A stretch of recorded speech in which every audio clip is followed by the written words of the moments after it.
Hello friends, study with Saurabh YouTube channel पे आपका स्वागत है। आज हम जो बीपीएससी का एग्ज़ाम हुआ है 12 फरवरी 2023 जो कि आज ही हुआ है, उसके 30 जो साइंस के 30 सवाल इसमें पूछे गए हैं उनको सबसे पहले देखेंगे। मैं सारे 150 जो क्वेश्चंस हैं उनको एक्सप्लेन करूँगा डिटेल एक्सप्लेनेशन के साथ, और जो आंसर होगा वो 100% वेरीफाई होगा। तो आप आंसर से अपने जो क्वेश्चंस हैं वो मिला सकते हैं, और जो क्वेश्चंस को देखना चाहते हैं जिन्होंने एग्ज़ाम नहीं दिए हैं वो भी यहाँ से क्वेश्चन को डिटेल एक्सप्लेनेशन के साथ देख सकते हैं। आयोग ने इस बार थोड़ा सा जो क्वेश्चंस हैं उसमें चेंज किए हैं। ई ऑप्शन की जगह ई ऑप्शन को 2 पार्टों में बांट दिया है, जैसे more than one of the above and none of the above. ये पहले एक साथ हुआ करते थे जो कि अब अलग अलग होंगे। तो जो एक्सप्लेनेशन है वो डिटेल रूप में होगा और आंसर 100% वेरीफाई होगा। लेकिन आप जानते हैं कि आयोग अपने आंसर देने के लिए स्वतंत्र है, तो वो कोई भी आंसर दे सकता है जिस पे ऑब्जेक्शन छात्रों द्वारा हमेशा लगाया जाता है। तो मैं अपनी तरफ से पूरी कोशिश की है कि आंसर जो वो सही हो। तो चलिए वीडियो की देखते हैं। यदि आपको फिर भी लगे कि कोई आंसर गलत है तो आप कमेंट में ज़रूर बताएं, मैं उसे करेक्ट करने की जो पूरी कोशिश करूँगा। यदि आपको वीडियो अच्छा लगता हो तो आप हमारे चैनल को सब्सक्राइब करें, वीडियो को लाइक कमेंट शेयर ज़रूर करें, अपने दोस्तों को हमारे चैनल के बारे में ज़रूर बताएं।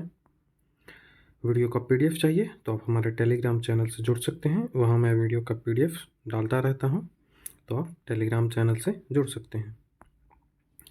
तो चलिए पहले क्वेश्चन से वीडियो की शुरुआत करते हैं।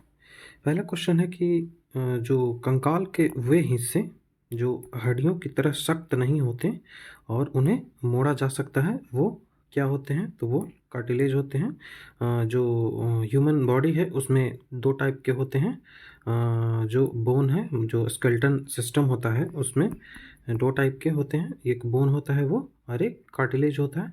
तो आप बोन से परिचित होंगे, ये देखिए बोन है।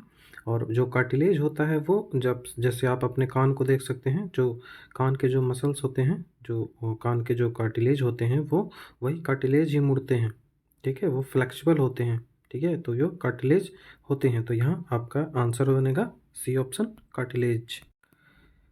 जो बोन एंड कार्टिलेज के बारे में कुछ एक्स्ट्रा इन्फॉर्मेशन है, जैसे जो बोन है वो हार्ड होता है और कार्टिलेज जो है वो सॉफ्ट स्केलेटल टिश्यू है। जो बोन का मैट्रिक्स होता है वो प्रोटीन ओसिएशन कंटेन करता है, और जो कार्टिलेज का होता है वो कोर प्रोटीन ऑफ मैट्रिक्सिज एग्रीकेन होता है, ये होता है कार्टिलेज में। और जो बोन होता है वो growth of bone in by directional होता है, और ग्रोथ ऑफ कार्टिलेज जो होता है वो यूनिडायरेक्शनल होता है। तो ये बोन एंड कार्टिलेज थे। और जो आप देख सकते हैं कि बोन ये है और बोन ये भी है, और बीच में जो ये पार्ट दिया गया है जो बोन को थोड़े थोड़े ऊपर से ढके हुए रहता है, ये यही कार्टिलेज कहलाता है। जो कि बोन के बीच जो वो यहाँ पे जॉइंट्स है, आप जानते हैं ये जॉइंट्स है, घुटने का जॉइंट्स, तो जॉइंट्स के बीच में ये बोन के ऊपर बना हुआ रहता है कार्टिलेज। नेक्स्ट सवाल सबसे इजी मैं इसे मान सकता हूँ कि लाइकेन का संबंध जो है वो बताना है कि लाइकेन जो है क्लोरोफिल युक्त पार्टनर इसका कौन सा होता है। तो वो जो एक साथ साथ साथ रहता है तो वो शैवाल और कैवक होते हैं, ये सभी जानते हैं, सभी ने इसे सही बनाया भी होगा। नेक्स्ट सवाल टफ कह सकते हैं, कह सकते हैं, ये टफ क्वेश्चन ही हैं जो कि 12th का जो एनसीईआरटी है उससे है ये सवाल। जितने भी सवाल हैं लगभग वो एनसीईआरटी से ही हैं, चाहे वो 9th 10th है या 11th 12th हो। यहाँ पे दिया गया है कि मादा एनाफिलीज को मादा क्यूलेक्स से अलग किया जाता है, ऐसा क्यों? ये कहाँ पे बैठते हैं जिसके कारण इसे अलग किया जाता है, ठीक है, डिस्टिंग्विश क्यों होता है क्यूलेक्स से? तो ये डिस्टिंग्विश होता है कि क्योंकि जो ये जो एंगल, इसका ऑप्शन बी बनेगा, ठीक है, जो 3 का ऑप्शन है वो बी बनेगा, क्योंकि ये एट द एंगल बिट सबस्टेरम, ठीक है, इसी कारण से ये इसे अलग किया जाता है। तो ये ऑप्शन नंबर बी इसका आंसर है। यहाँ क्यूलेक्स एंड जो एनोफ्लीज है उसको जो डिफरेंसेस हैं उनको एक स्लाइड के रूप में दिया गया है, तो ये जो आंसर है वो यहाँ से बना था, आप देख सकते हैं। इसका जो एंगल होता है सबस्टेनम एंगल होता है। आप इसे वीडियो को पॉज कर कर पढ़ सकते हैं। नेक्स्ट सवाल है कि शरीर की प्रतिरोधक क्षमता से जुड़ा सबसे महत्वपूर्ण कोशिका कौन सा है? The most important cell type associated with immunity of body. तो आप जानते हैं कि वो WBC है। ठीक है, WBC ही होता है जो इम्यूनिटी को बरियार करता है, वो हमारे ब्लड में। तो ये आप यहाँ ऑप्शन देखें कि RBC है, प्लेटलेटस है और लिम्फोसाइट है। यहाँ पे कहीं WBC आपको नहीं मिलेगा, लेकिन आप यदि ध्यान से देखें तो ऑप्शन नंबर सी जो लिम्फोसाइट है वो WBC का ही टाइप है। WBC जो है वो दो पार्टों में बंटता है, ग्रेनुलोसाइड एंड अग्रेनुलोसाइड। ठीक है, ग्रेनुलोसाइड और अग्रेनुलोसाइड। तो इसमें ही एक लिम्फोसाइट आता है जो कि अग्रेनुलोसाइड जो कण है, जिसमें कण नहीं होता है। तो ये सबसे बड़ा जो होता है वो कण नहीं होता है, वो लिम्फोसाइट ही होता है। तो इसका आंसर बनेगा लिम्फोसाइट। यहाँ आप देख सकते हैं जो WBC है उसका जो पार्ट्स हैं, तो इसको ग्रेनुलोसाइड में बांटा जाता है और अग्रेनुलोसाइड में बांटा जाता है। जो अग्रेनुलोसाइड ये जो बनावट है ये कण के आधार पे है। ठीक है, ये पार्टिकल के आधार पे डिवीजन है, पार्टिकल के आधार पे। इसी में लिम्फोसाइट देखिए यहाँ पे आता है। ये भी सवाल पूछा गया है कि जो वाइट ब्लड सेल है जो वो कितने टाइप में होते हैं, तो वो 5 टाइप के होते हैं, ये भी याद रखने।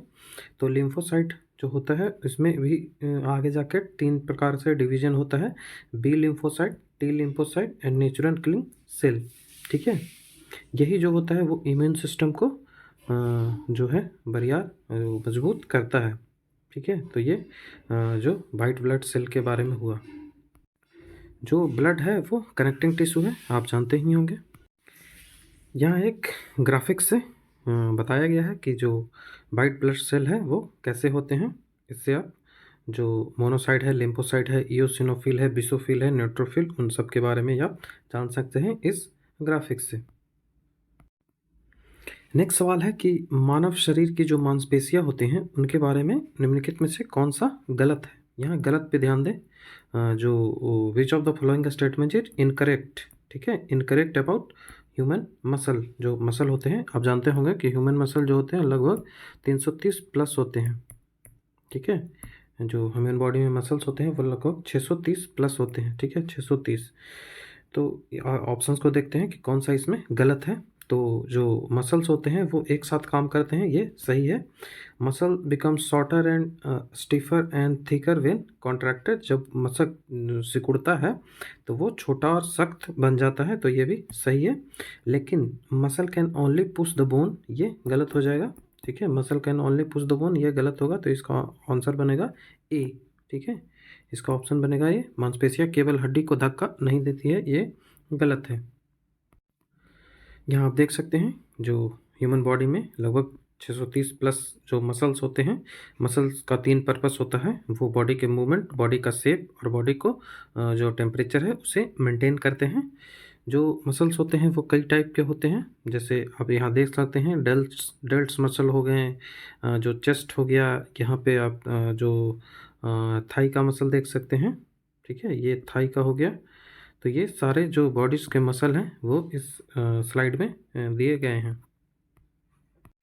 यहाँ आप जो मैंने बताया उन्हीं को यहाँ पे एक जो पिक्चर है उसके माध्यम से दिया गया है कि it become shorter, stiffer and thicker जब इसे कॉन्ट्रैक्ट किया जाता है। ठीक है, और pull above towards itself to move the bone into the opposite direction to the muscle contracts while the first muscle relax so that muscles work together and move a bone. तो ये जो दो बी और सी जो थे वो सही हो गए, यहाँ से आप देख सकते हैं। ये जो सवाल है कई लोग इसका आंसर बता रहे हैं कि वो सी होगा। ठीक है, हॉर्स ऑफ ब्लैक स्ट्रिप, ये आंसर कई लोग बता रहे हैं, लेकिन मैं जो जितने भी मैंने सोर्सेज से इसे चेक किया तो मुझे आंसर ये लग रहा है। ठीक है, option A, horse of less brightness. इसे मैं एक्सप्लेन भी करूँगा कि किस तरह से ये मैं आंसर कह रहा हूँ। ठीक है। तो इसमें कह रहा है कि एक कॉन्वेक्स लेंस है, ठीक है, एक उत्तल लेंस है जिसमें ब्लैक स्ट्रिप लगाए गए हैं, जो पतली काली रंग की पट्टियाँ लगाई गई है, जो कि इसका जो इमेज बन रहा है वो 20 सेंटीमीटर फोकल लेंथ से इमेज बन रहा है एक वाइट हॉर्स का। तो वो इमेज कैसा होगा यही पूछा जा रहा है, ठीक है। वो इमेज कैसा होगा, तो कई लोग इसका आंसर सी बता रहे हैं, लेकिन मैं इसे ए मानता हूँ। एक्सप्लेन करके भी देखते हैं कि ये मैं ऐसा क्यों कह रहा हूँ। यहाँ देखिए कि as per the question the convex lens catches the image of a white horse, ठीक है। एक कन्वेक्स लेंस है जो इमेज है वो वाइट हॉर्स का कैच करेगा। जो कंप्लीट इमेज है वो वाइट हॉर्स का फॉर्म होगा, बट जो इंटेंसिटी है जो इमेज की वो लेस हो जाएगी, क्योंकि लाइट जो है falling on the curved portion. जो कन्वेक्स लेंस है, कनकेव लेंस है, इसमें जो लाइट्स है वो फॉर्म कर्व जो होती है वो कर्व पोर्शन पे फॉर्म्ड होगी, जिसके कारण वो रिएक्शन नहीं होगा, रिएक्ट नहीं करेगी, जो रिफ्लेक्शन होता है वो नहीं करेगी, जिसके कारण जो इमेज का react at the image of position. तो इसी के कारण जो है वो हॉर्स का ब्राइटनेस जो होगा इमेज का वो लेस हो जाएगा। आशा करता हूँ आपको ये एक्सप्लेनेशन समझ में आएगा और आप भी इस आंसर से संतुष्ट होंगे। साउंड से नेक्स्ट सवाल है कि जो श्रिलनेस होती है, जो ध्वनि की तीक्ष्णता होती है, वो किससे डिटरमाइंड होती है। यहाँ ऑप्शन दिया गया है velocity, velocity of sound, amplitude of sound, wavelength of sound. तो इसका आंसर बनेगा उपयुक्त में से कोई नहीं, ऑप्शन नंबर ई इसका बनेगा, क्योंकि जो तीक्ष्णता होती है, जो श्रिलनेस होती है, वो डिपेंड करती है इसके जो पिच है उस पर, ठीक है। इसके जो पिच होती है, तारत्व इसे हिंदी में कहते हैं, तारत्व, ठीक है। तो वो तारत्व पे निर्भर करती है, और जो तारत्व है वो किस पे निर्भर करती है, तो वो फ्रीक्वेंसी पे निर्भर करती है। तो यहाँ फ्रीक्वेंसी भी नहीं दिया गया है और ना तारत्व दिया गया है, ठीक है। तो यहाँ से आंसर आपका जो इनमें से कोई नहीं होगा। यदि आपकी इसकी फ्रीक्वेंसी हाई होगी तो जो श्रिलनेस है वो भी हाई होगी। श्रिलनेस के ही कारण जो आवाज़ होता है वो पतला और मोटा जो दिखता है, वो पिच के ही कारण होता है। जो पतला आवाज़ होता है उसे ही श्रिलनेस कहते हैं। यहाँ एक सवाल है कि जो इनमें से कौन सा फोटो इलेक्ट्रिक उपकरण है, फोटो इलेक्ट्रिक डिवाइस है, जो कि डिजिटल एप्लीकेशन में यूज होता है, जो मोस्ट सुटेबल। इसमें आप इस सब पे ध्यान देखें कि मोस्ट सुटेबल शब्द दिया गया है, जो सबसे उपयुक्त इसमें से कौन है, ठीक है। तो यहाँ पे फोटो डायोड भी होता है, फोटो वोल्टिक सेल भी होता है, फोटो उत्सर्जक, ये सारे जो हैं वो फोटो इलेक्ट्रिक डिवाइस हैं, और ये डिजिटल अनुप्रयोग में इस्तेमाल किए जाते हैं। इस कारण से इसका आंसर बनेगा उपयुक्त में से एक से अधिक, ठीक है। और जो उपयुक्त में से एक से अधिक इसका आंसर बनेगा, तो 8 का डी आंसर होगा। यहाँ जो एप्लीकेशंस होते हैं फोटोवोल्टिक सेल के, वो यहाँ पे दिए गए हैं, और जो फोटो डायोड है उसके जो एक्सप्लेनेशन है वो यहाँ पे दिया गया है। आप इसे पढ़ सकते हैं यदि आपको लगे कि आप पढ़ना चाहते हैं तो। नेक्स्ट सवाल है कि जो बॉल बेयरिंग होता है उसको, जो उसका जो बॉल बेयरिंग को स्टैटिक जो कन्वर्ट करता है, जो घर्षण होता है, स्टैटिक घर्षण को निम्न में से किस घर्षण में बदलता है, ठीक है, किस फ्रिक्शन में आपको बदलता है बॉल बेयरिंग। तो बॉल बेयरिंग लगाकर आप उसे रोलिंग फ्रिक्शन में बदल सकते हैं, ठीक है। किसमें रोलिंग फ्रिक्शन, तो उसका ऑप्शन ए बनेगा। नेक्स्ट जो सवाल है कि एक फुटबॉल के खेल में गोलकीपर जो फुटबॉलर है वो गोल पकड़ने के बाद हाथों को पीछे की ओर खींचता है। जब गेंद पकड़ता है तो वो हाथों को पीछे की ओर क्यों खींचता है। यहाँ जो ये गोलकीपर है वो फुटबॉल को पुल जब करता है तो वो जब फुटबॉल को पकड़ता है तो अपने जो हैंड है उसको बैकवर्ड खींच लेता है। ऐसा क्यों करता है, तो वो करता है चेंज ऑफ मोमेंटम को डिक्रीज करने के लिए, ठीक है, decrease the change of momentum. तो इसका आंसर ए बनेगा। जो नेक्स्ट सवाल है वो कहा है कि जो रेडियो एक्टिव एलिमेंट है उनमें से जो उत्सर्जन होता है अल्फा बीटा और गामा रे, उनमें से कौन सा है जो पॉजिटिवली चार्ज है। तो ये आप सभी जानते होंगे, इसका आंसर बनेगा सी। अल्फा जो है वो पॉजिटिवली चार्ज होता है, बीटा जो है वो नेगेटिव चार्ज होता है, अल्फा जो है Hg जो है वो प्लस प्लस होता है, हीलियम +2 होता है। इसमें जो दो प्रोटॉन और होते हैं, दो प्रोटॉन इसमें होते हैं और दो न्यूट्रॉन होते हैं, ठीक है, दो प्रोटॉन दो न्यूट्रॉन। नेक्स्ट सवाल पूछा है कि जो सेंट्रीपिटल फोर्स है वो किसके लिए रिस्पॉन्सिबल है। तो सेंट्रीपिटल फोर्स के कारण जो सर्कुलर पाथ जो बॉडी का बनता है वो वृत्ताकार वस्तु के वृत्ताकार पथ गतिमान के लिए आवश्यक है। तो इसका आंसर बनेगा बी। नेक्स्ट सवाल है कि जो ऊर्जा परिवर्तन वो कौन सा निम्न में से ऊर्जा परिवर्तन है जिसमें से घर्षण बल का शामिल होता है। ठीक है, which of the following energy changes involve frictional force. तो ये ऑप्शंस दिए गए हैं। मैंने जितना रिसर्च किया उसके हिसाब से इसका ऑप्शन मैं ए बता रहा हूँ। काइनेटिक एनर्जी जब हीट एनर्जी में बदलेगा तो वो फ्रिक्शनल फोर्स इसमें घर्षण होगा, घर्षण बल इसमें लगेगा। ठीक है, और कई लोग इसका answer none of the above भी बता रहे हैं। कई लोग जो इसका answer more than one of above भी बता रहे हैं। तो मैं इसका आंसर ए ही कहूँगा। ठीक है, काइनेटिक एनर्जी हीट एनर्जी में जब बदलता है तो वो इन्वॉल्व होता है इसमें फ्रिक्शनल फोर्स। नेक्स्ट इजी सवाल है कि एक बस सीधे रास्ता में चल रही है और अचानक दाईं ओर तेजी से मुड़ती है तो वो उसमें जो यात्री बैठे हुए हैं वो किधर मुड़ जाएंगे, तो वो बाईं ओर झुक जाएंगे। ठीक है, जब बस दाईं मुड़ेगी तो वो यात्री बाईं घूमेंगे, उल्टा घूमेंगे, क्योंकि बैलेंस करना होता है फोर्स को। ठीक है, फोर्स को बैलेंस करना होता है।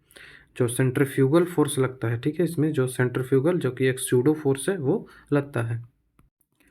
नेक्स्ट सवाल साउंड से ही पूछा है कि एक संगीत कार्यक्रम में ऑर्केस्ट्रा बजाने से पहले एक सितार वादक, ठीक है, सितार वादक जो है वो तनाव को समायोजित करने की कोशिश करता है और स्ट्रिंग को उपयुक्त रूप से बांधता है। ऐसा वह करके वह ठीक करना चाहता है। क्या ठीक करना चाहता है, तो वो अन्य वाद्य यंत्रों की आवृत्ति के साथ सितार की स्ट्रिंग की आवृत्ति मिलाती है। ठीक है, वो जो फ्रिक्वेंसी होते हैं वो सितार की फ्रिक्वेंसी और अदर अदर जो म्यूजिकल इंस्ट्रूमेंट हैं उनके फ्रिक्वेंसी के साथ वो जो वाद्य यंत्रों को मिलाने की कोशिश करता है। नेक्स्ट सवाल है, सीधे पूछ लिया है, सॉलिड लिक्विड गैस आप जानते हैं, इनमें लिक्विड का डेफिनेशन दे दिया गया है। तो पूछा है कि जिसका जो इसमें आकार जो है वो निश्चित नहीं होता लेकिन उसका आयतन निश्चित होता है, तो वो लिक्विड होता है। इसमें से एक ही लिक्विड है मिट्टी का तेल। ठीक है, नेक्स्ट है कि धातु के ऑक्साइड जो हैं वो अम्ल और क्षार के साथ अभिक्रिया करके नमक और पानी बनाते हैं। उन्हें उभयधर्मी ऑक्साइड एम्फोटेरिक ऑक्साइड बोलते हैं। ठीक है, एम्फोटेरिक ऑक्साइड बोलते हैं। तो कौन सा इसमें उदाहरण है एम्फोटेरिक का, तो वो Al2O3 और ZnO जो है वो एम्फोटेरिक है। इनमें आप ऐसा छाट सकते हैं, जो CuO है, CuO जो है वो एसिडिक होता है। ठीक है, एसिडिक होता है, तो इस तरह से आप इसे छाट सकते थे। सारे जो सवाल हैं वो एनसीईआरटी से ही पूछे गए हैं, तो आपको एनसीईआरटी जो आगे की तैयारी कर रहे हैं उन्हें एनसीईआरटी ज़रूर पढ़ना चाहिए। जो नेक्स्ट सवाल है वो है कि ग्रीन हाउस प्रभाव जो है, ग्रीन हाउस प्रभाव का कौन सा गैस है जो ग्लोबल वार्मिंग में योगदान करता है। ठीक है, which gas contribute the global warming through the green house effect. तो इनमें से जो सभी हैं वो ग्रीन हाउस गैस हैं और ग्लोबल वार्मिंग क्लाइमेट को सभी प्रभावित करते हैं। जिसमें सबसे ज़्यादा प्रभावित कौन करता है, कार्बन डाइऑक्साइड कहलाता है करता है। ठीक है, जो कार्बन डाइऑक्साइड है जिसकी मात्रा 0.03% है, और इससे यदि ज़्यादा बढ़ता है तो इसी कारण से जो अर्थ का जो टेम्परेचर है वो बढ़ता जा रहा है। तो इसका आंसर बनेगा जो मोर than one of the above, इसका आंसर डी बनेगा। नेक्स्ट सवाल है कि जो अम्ल धातु कार्बोनेट से अभिक्रिया कर खाली स्थान गैस मुक्त करते हैं, तो जो एसिड होता है वो धातु के जो मेटल के जो कार्बोनेट होते हैं उसके साथ जब एसिड का रिएक्शन होता है मेटल के कार्बोनेट के साथ, तो वो सॉल्ट, कार्बन डाइऑक्साइड और जल का निर्माण करता है। तो इसमें से देखिए सिर्फ CO2 ही दिया हुआ है, तो आंसर इसका बी बनेगा। ठीक है, CO2, कई लोग इसका कार्बन मोनोऑक्साइड भी आंसर बता रहे हैं जो कि गलत है। इसका answer salt plus CO2 plus H2O बनता है, तो वो CO2 यहाँ दिया गया है, तो कार्बन डाइऑक्साइड इसका आंसर होगा। नेक्स्ट सवाल पूछा गया है कि HOOC इसका जो कौन सा अम्ल है ये, तो ये इसे ऑक्जेलिक एसिड कहा जाता है। कौन सा इसे कहा जाता है, ऑक्जेलिक एसिड। तो ऑप्शन नंबर बी इसका आंसर बनेगा ऑक्जेलिक एसिड। ये जो सवाल है वो एनसीईआरटी का एकदम एग्जैक्ट जो एग्जाम्पल है उसे उठा लिया गया है, उसी को एग्जैक्ट छाप दिया गया है। जैसे आपको 3 प्रश्नावलियाँ दे दी गई हैं, इनमें एक में जो डिस्टिल्ड वाटर दिया गया है, ठीक है, जो एक में अम्लीय है, दूसरा क्षारीय है और एक है जो डिस्टिल्ड वाटर दिया गया है। तो पूछ रहा है कि इनमें से लाल लिटमस किसको नीला करेगा। तो लाल लिटमस क्षार जो है वो उसको नीला करता है, तो इसका आंसर बनेगा सी, बेस इसका आंसर होगा। जो नेक्स्ट सवाल है वो पूछ रहा है कि एसिटिक अम्ल का गंध कैसा होता है। जो ऑर्डर होता है एसिटिक अम्ल का, वो एसिटिक एसिड का वो कैसा होता है, तो वो विनेगर लाइक होता है, तो इसका ऑप्शन ए बनेगा। नेक्स्ट सवाल है कि जो शुष्क HCl है, ड्राई HCl है, वो शुष्क ड्राई लिस्मत पत्र को रंग क्यों नहीं प्रदान करता। तो जो इसका ऑप्शन है वो सी बनेगा आंसर, कि कोई भी जो H3O+ है आयन मौजूद नहीं होगा तो वो लिटमस H3O+ आयन की उपस्थिति में रंग नहीं बदलता है। जब तक वो ड्राई नहीं होगा तो तब तक वो हाइड्रोजन नहीं देगा, ठीक है। जब हाइड्रोजन देगा तभी H+ आयन देगा, तभी वो इसे रंग में परिवर्तन कर सकता है, तो इसका ऑप्शन जो है वो सी आंसर बनेगा। नेक्स्ट सवाल, इसे रीजनिंग में भी ले सकते हैं। तो डिटेक्ट द ऑड वन, ठीक है। तो फल का पकना, सीमेंट का जो सेटिंग है, सीमेंट का जो जमना है, हार्डनेस है वो है, और बर्निंग ऑफ कोल है, इनमें कौन ऑड है, ठीक है, कौन इसमें अलग है। तो यदि इसे केमिकल रिएक्शन और फिजिकल रिएक्शन के आधार पे चेंज करें तो ये तीनों जो हैं, ये तीनों जो है वो केमिकल रिएक्शन ही होता है, ठीक है। ये तीनों केमिकल रिएक्शन है, तो इससे आंसर नहीं छटेगा। और एक और तरीका देख सकते हैं कि जैसे रिफिंग ऑफ फ्रूट है, ये नेचुरल है, ठीक है, ये नेचुरल प्रोसेस है। और जो सीमेंट है, सीमेंट का जमना और जो बर्निंग ऑफ कोल है, ये मैन मेड है, ठीक है। लेकिन यहाँ पे कोल का बर्निंग है, ये मैन मेड हो सकता है, नहीं भी हो सकता है। तो इसका आंसर अब देखें तो नन ऑफ एबव ही होना चाहिए। आप आयोग पे निर्भर करता है कि इसका आंसर क्या देगा। जो नेक्स्ट सवाल है वो हीरा और ग्रेफाइट के बारे में निम्नलिखित में से कौन सा कथन सत्य है, ठीक है, कौन सा कथन सही है। तो उनकी विद्युत चालकता समान होती है, ये गलत है, क्योंकि ग्रेफाइट जो है वो कंडक्टर होता है और हीरा जो है वो नॉन कंडक्टर होता है। उसके पास समान क्रिस्टलीय संरचना होती है, तो ये गलत होती है, क्योंकि इसका जो इलेक्ट्रल जो क्रिस्टल स्ट्रक्चर होता है वो अलग अलग होता है। एक जो है वो चतुष्फलकीय होता है और एक नहीं होता है। उसके बाद है इसके पास समान डिग्री की कठोरता होती है, तो आप जानते हैं कि हीरा सबसे कठोर है और ग्रेफाइट जो है वो उतना कठोर नहीं है, तो ये भी गलत हो जाएगा। तो इसका आंसर बनेगा उपयुक्त में से कोई नहीं, ठीक है, none of the above. Next सवाल है कि किसमें परिवर्तन के कारण रंध्र जो है वो खुलते हैं। स्टोमाटा जो लीफ में होता है वो क्लोज एंड ओपन होता है, किसके कारण। तो ये कोशिकाओं में जब पानी की मात्रा होती है, amount of water in the cell, उसी के कारण होता है। जो ऑस्मोसिस आप प्रोसेस जानते होंगे, ऑस्मोसिस जो प्रोसेस है आप जानते होंगे, ये जो वाटर है वो हाई डेंसिटी से या हाई प्रेशर से लो प्रेशर की ओर जाता है, तो इसी कारण वो जो है स्टोमाटा ओपन और क्लोज होता है। जो ये स्टोमाटा, ये पत्ती का एक चित्र काटा हुआ है, तो ये जो आप देख रहे हैं ये ऐसे जो बना हुआ है ये गार्ड सेल कहलाता है, ठीक है। ये जो कौन सा सेल कहलाता है, तो ये गार्ड सेल कहलाता है, GUARD, ये गार्ड सेल कहलाता है। यही खुलता है, तो इसी से जो वाटर है वो आता जाता है। तो ये यहाँ आप देख सकते हैं कि क्लोज स्टोमेटा ये है और ओपन स्टोमेटा ऐसा होता है, जिससे CO2 का इमिशन हो रहा है। तो ये आप स्टोमेटा को देख सकते हैं। जो नेक्स्ट सवाल है कि क्लोरोफिल जो होता है वो सूर्य के प्रकाश के खाली स्थान तरंग को अवशोषित करता है, तो ये आसान सवाल है, इसका आंसर बनेगा ए। रेड एंड ब्लू कलर को अवशोषित करता है, ग्रीन को अवशोषित नहीं करता, जिसके कारण ही जो प्लांट होते हैं वो ग्रीन होते हैं, आप जानते हैं। तो ऐसे भी आप छाट सकते थे, ये नहीं होगा। यहाँ पे नेक्स्ट सवाल है जो प्लांट से रिलेटेड है, निम्न में से कौन सा सही नहीं है। ध्यान दें, नॉट ट्रू, ठीक है, नॉट ट्रू। तो जो पेटियोल है वो अटैच करता है लीफ और स्टीम को, ये सही है। जो वीक स्टीम होता है विच के नॉट जो स्टैंड अपराइट वो क्रीपर कहलाता है, वो लताएं कहलाती है, जैसे कद्दू हो गए, खीरे हो गए, ये सब का प्लांट आप देखते हैं। तो इसका ऑप्शन बनेगा ई बी, जो गलत है कि thick hard stem with branching near base, ये ट्री नहीं कहलाता है, ये क्या कहलाता है, तो ये सर्ब कहलाता है। ठीक है, ये सर्ब कहलाता है। यहाँ आप देख सकते हैं ये पेटियोल है। ठीक है, ये किसको किसको जोड़ता है, तो ये लीफ को और ये स्टीम को, ये दोनों को जोड़ता है। ये जो स्ट्रक्चर है ऐसा ऐसा, इसे लेमिना बोलते हैं। जो लीफ का लेमिना है, ये पूरा पार्ट जो है वो लीफ का लेमिना है। ये बीच वाला जो है इसे मिडनी बोलते हैं, और ये जो यहाँ पे है वो टिप कहलाता है, और जो नस की तरह बना हुआ है उसे भेन कहते हैं। और ये ब्लेड है, और ये मिडनी आपको बता दिया। यहाँ पे स्टीम है। यहाँ भी आप देख सकते हैं कि नोड और इंटरनोड होते हैं। ये नोड हो गए, ये नोड हो गए, और नोडों के बीच जो ये बचा इतना पार्ट, ये इंटरनोड कहलाता है। ठीक है, इंटरनोड आप यहाँ लीफ और पेटियोल को देख सकते हैं।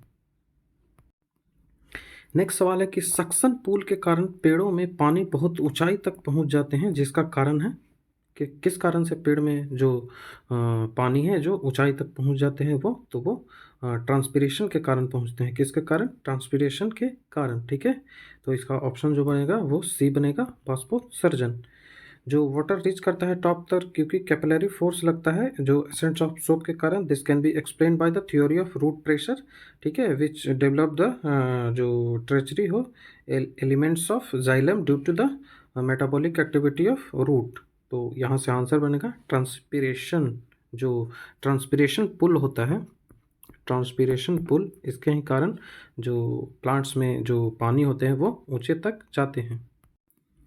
नेक्स्ट सवाल है कि जो निम्न में से कौन सा क्लोरोप्लास्ट का एक लक्षण है जो उसके स्व प्रकृति के योग्य बनता है। ठीक है, उसे जो सेल्फ रेप्लिकेशन को योग्य बनाता है, क्वालिफाई करता है उसे सेल्फ रेप्लिकेशन के लिए। ये क्लोरोप्लास्ट का कौन सा जो कैरेक्टर है, तो जो presence of DNA and RNA both के कारण ये ऐसा होता है। तो इसका ऑप्शन जो बनेगा वो ए बनेगा।